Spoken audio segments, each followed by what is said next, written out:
안녕하세요. 오늘 저희 심층 분석에서는요, ILS 양식 8996에 대해 좀 깊이 파고 들어볼까 합니다.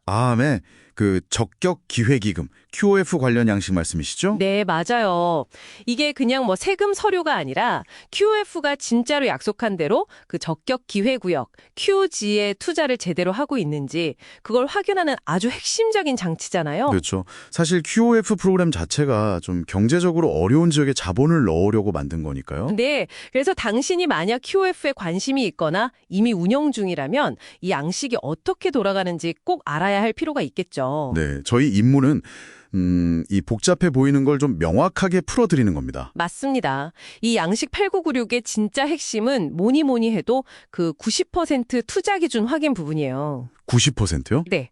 아주 간단히 말하면 QOF가 가진 자산 중에 최소 90%는 QOG 안에 있는 적격 자산이어야 한다는 거예요. 이게 아주 중요한 규칙이거든요. 그냥 연말에 한 번 맞추면 되는 게 아니고요. 아, 그게 아니에요. IRS가 이걸 굉장히 중요하게 봐서 연중에 2번이나 확인을 해요. 회계연도 중간쯤 한 번, 그리고 마지막 날 또 한 번. 2번이나요? 와, 거의 뭐 불식 업문 같은 느낌인데요. 그렇죠. 일종의 지속적인 건강검진 같은 거죠. 꾸준히 기준을 지키고 있나 보는 거예요. 그럼 만약에 그 두 시점 평균을 냈는데 90%가 안 되면 어떻게 되나요? 뭐 그냥 경고 정도는 아니겠죠? 네, 절대 아니죠. 좋은 질문이신데요. 만약 그 90% 기준을 못 맞추면 벌금을 내야 합니다. 벌금이요? 네. 근데 이게 그냥 딱 정해진 액수가 아니고요. 그 기준에 미달된 금액 있죠? 얼마나 부족했는지. 네네. 그거랑 또 정해진 이자율을 곱해서 계산하는데 이걸 또 월별로 계산해요. 월별로요? 와. 네.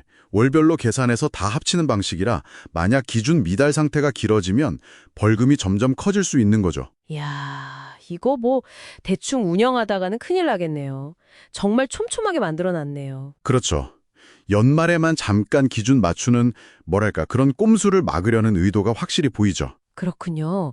그럼 그 90% 계산할 때 도대체 어떤 자산들을 그렇게 자세히 들여다보는 건가요? 전부 다 해당되는 건 아닐 테고. 네, 맞아요. 양식 보면 크게 두 가지로 나눠서 보고하라고 되어 있어요. 일단 첫째는 펀드가 직접 가지고 있거나 빌려서 쓰는 QOG 내의 실물 자산들이요. 예를 들면 뭐? 부동산이나 기계 같은 거요? 네, 그런 것들이죠. 그리고 둘째는 펀드가 다른 QOG 사업체에 투자한 거. 그러니까 다른 회사 주식이나 파트너십 지분 같은 거요. 아하, 직접 가진 자산이랑 투자한 지분. 이렇게 둘이군요. 맞아요. 근데 중요한 건 단순히 뭘 가지고 있냐가 아니라 그 각 자산이 정확히 어느 QOG에 있는지, 그 지역 번호 있죠? 네. 그거랑 또 그 사업체 고유 번호, EIN이라고 하죠. 그것까지 다 적어야 하고요. 당연히 자산 가치도 보고해야 하고. 가치 평가 방법도 써야 한다면서요? 아, 맞아요. 심지어 그 자산 가치를 어떻게 평가했는지, 뭐 재무제표 기준으로 했는지 아니면 다른 방식으로 했는지 그 방법까지 딱 명시해서 보고해야 합니다. 이야, 정말 모든 정보가 다 들어가야 하네요. 이게 다 결국 투자가 진짜 QOG로 갔다는 거군요. 정확합니다.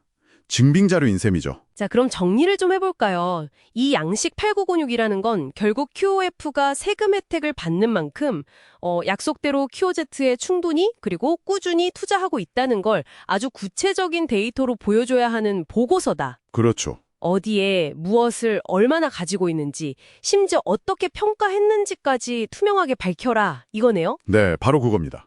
그래서 당신이 만약 QOF 설립을 생각 중이거나 이미 투자를 하고 있다면 이 양식을 보면 이게 규정 준수가 정말 중요하구나 이걸 딱 알 수 있는 거죠. 그냥 돈만 넣으면 끝나는 게 아니군요. 그럼요. 지속적으로 자산 관리하고 기록도 정확히 남기고 제때 보고도 해야 하고 이게 상당히 뭐랄까 손이 많이 가는 투자 구조라는 걸 보여주는 거죠. 네, 어떻게 보면 QOF 프로그램의 원래 취지, 그러니까 진짜 지역 경제를 살리려는 목적을 달성하기 위한 안전장치라고 볼 수도 있겠네요. 맞습니다. 그렇게 이해하시면 정확합니다. 규정 준수가 핵심이에요. 그렇군요. 자, 그럼 마지막으로 저희 청취자분들께 한번 생각해 볼 만한 질문을 던져볼까요? 네, 좋죠. 이렇게 자산을 상세하게 추적하고 또 그 엄격한 90% 기준을 계속 맞춰야 한다는 게 특히 요즘같이 시장 변동성이 클 때는요. 이게 QOF 운영에 좀 예상치 못한 어려움이나 뭐랄까 부작용 같은 걸 가져올 수도 있지 않을까요? 그럴 수 있겠네요. 예를 들면 어떤? 예를 들어 자산 가치가 갑자기 확 떨어지거나 할 때 그 90% 비율을 맞추려고 막 급하게 자산을 팔아야 한다거나 그런 상황이요. 이건 양식 자체에는 없는 내용이지만 실제 운영하는 입장에서는 충분히 고민될 수 있는 지점 아닐까 싶어서요. 충분히 가능한 시나리오네요. 시장 상황에 따라 기준 준수가 더 어려워질 수 있다는 점. 네, 이건 한번 깊게 생각해 볼 문제인 것 같습니다.